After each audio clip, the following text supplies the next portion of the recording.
Describe how the novel's structure might affect the plot development and the reader interpretation. The structure of the novel, as in the time sequence,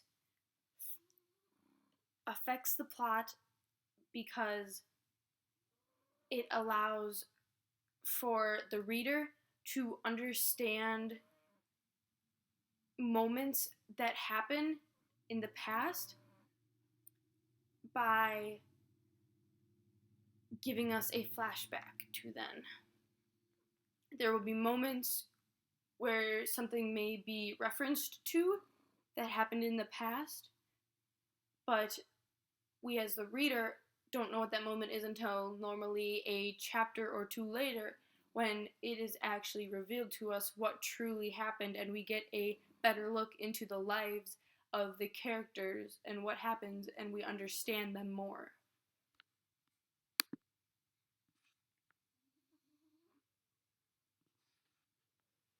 What type of point of view is used, and what is the effect? Throughout the novel, the point of view is third person omniscient, and this helps the reader understand more about the characters and their thoughts and actions and why they do what they do. Instead of just focusing on one character, we get to see all and how they all work together to create this messed up and broken family, but how they still hold each other together and still are a family.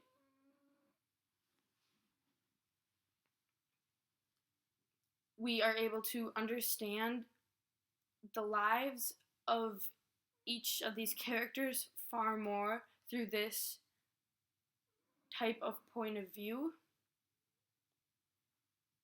And it allows for us to relate to them by knowing more about them.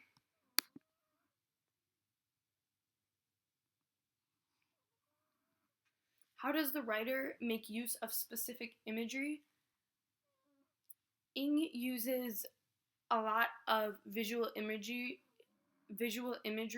throughout the whole novel, most notably using the words as if or using a simile to relate something to another. This again helps for the reader to feel that sense of relation and the ability to compare one thing to another and give a deeper feeling of, relation with the characters.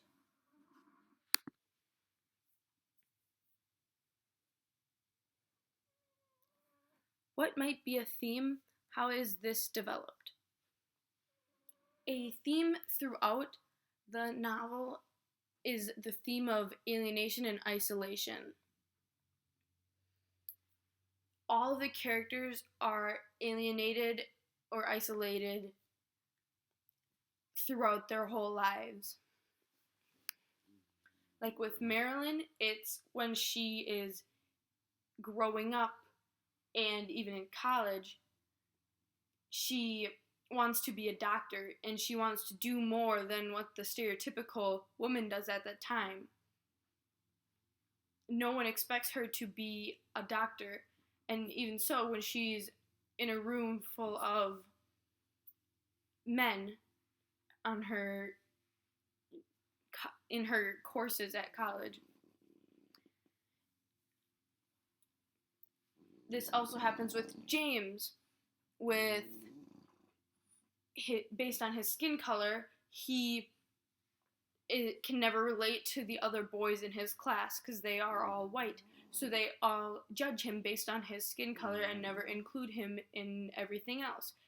He sees himself as a victim instead of trying to include himself with others and fit in and embrace who he truly is. He tries to be who he's not.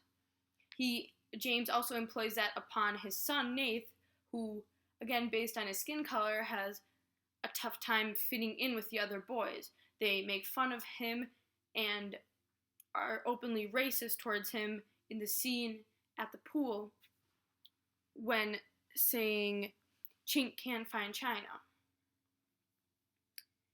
With Lydia, she is isolated because in her family, she cannot relate with either of her other siblings. She is the one who is always put on the spot and has the most responsibilities from her parents.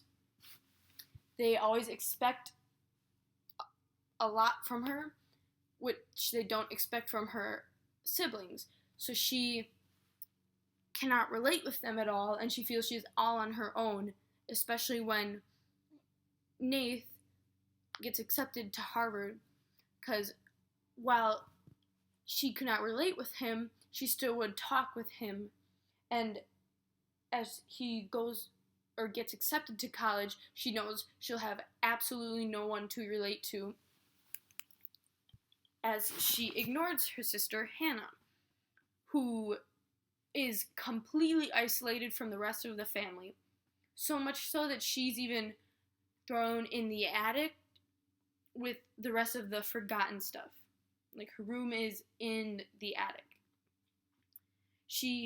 Hannah accepts this role of being forgotten and almost just sees it as her life. She can't do anything about it, instead of ever talking with her parents about it, and they all just ignore her. And they see her as another obstacle, as Marilyn sees her as an obstacle from obtaining her degree.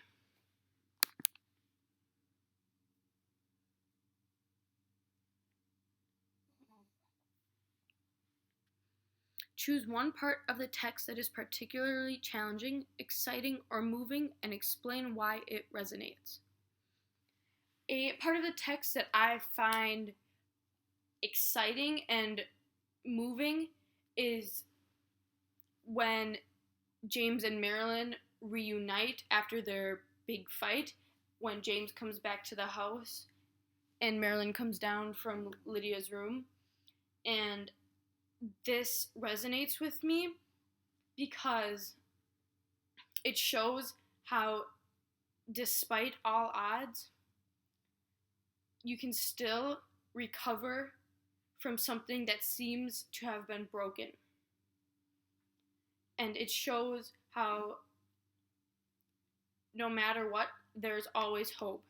And if there is hope, then anything can be healed.